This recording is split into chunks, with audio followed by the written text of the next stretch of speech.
E aí, pessoal, dando continuidade, vamos falar um pouquinho dos verbos no seu formato nominal.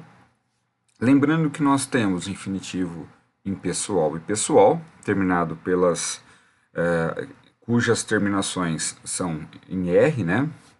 Ar, er, ir. Aí nós temos o gerúndio, que é o término NDA, e o particípio, que é a terminação DO, né?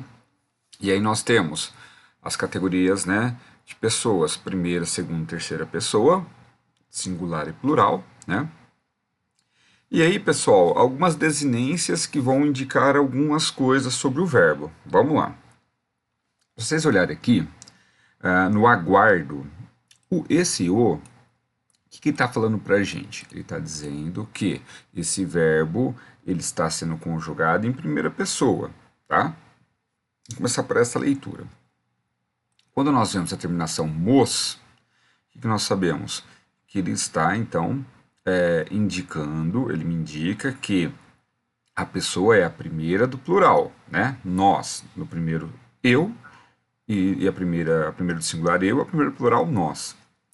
E esse Szinho aqui, ele está indicando o quê? A segunda pessoa. Então, para a gente entender como as desinências, elas me dão informações sobre os verbos, né? Nós já falamos das conjugações, né? Terminação em ar, er, ir, primeira conjugação, segunda e terceira conjugação. Vamos ver esse trechinho aqui que eu acho interessante também. Os verbos regulares, isto é, aqueles cujo radical não se altera, ou seja, do início ao fim vai manter o mesmo radical. Ao serem conjugados, então eles não perdem, né? Eles não perdem a estrutura ao serem conjugados, do início ao fim. E aqui são alguns exemplos, segue um modelo, né, desses três paradigmas. Então nós vamos falar da primeira, segunda e terceira conjugação. Então tem o cantar, o cante, né, com temudo, ele vai se repetir a todo momento da conjugação, do verbo vender o vende e do verbo partir o parte, né, sem o i. Tá? Vamos ver aqui. No 3. Quanto à função na oração, critério sintático, o verbo é um termo essencial, ou seja, não há oração. Se não tiver verbo, não tem oração. Então, ele é o termo essencial, tá certo? Aí, pessoal, os tempos, né? Como vocês já sabem, nós temos o presente, só recapitulando isso, né? Então, ele se refere ao momento da fala, o que está acontecendo naquele momento. Então, o presente indica isso. O pretérito, né? Algo que aconteceu, uma ação que aconteceu anteriormente, né? E nós temos dois. Nós temos o pretérito perfeito, na realidade nós temos três, né? Pretérito perfeito, imperfeito e mais perfeito. E cada um tem uma linha de raciocínio aí, tá? Então, o perfeito, as ações são concluídas no passado, né? Dentro do espaço-tempo determinado. Cortei a discussão e saí do bar. Então, cortei, acabou ali. Tá? Então, é uma ação que foi finalizada, concluída. Tá? Diferente de outros formatos. Vou explicar para vocês. Né? O imperfeito, o pretérito imperfeito, ele é o passado, né? Ele é o passado, só que é como se ele desse andamento ao passado, né? Vamos usar um exemplo. Um guarda civil anotava o nome das pessoas. Olha, não parece que é um fato contínuo, ele está no passado, mas ele é um fato contínuo, tá? Ação que ocorreu no passado simultânea a outra. Percebi que o uísque influía demais nas opiniões, né? E aí, daí por diante.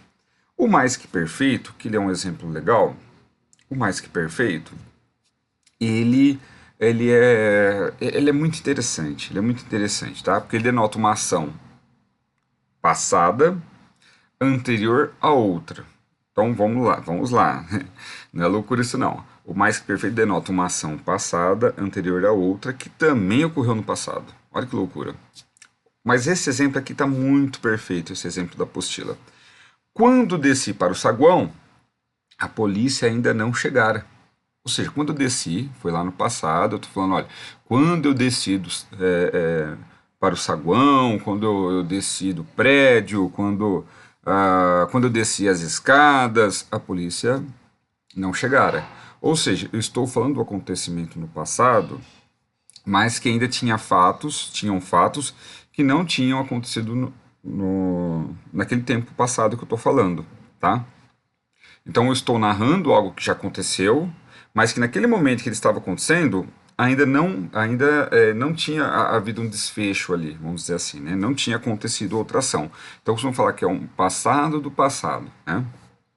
Bom, depois, pessoal, existem os verbos auxiliares, que como vocês bem já sabem, né?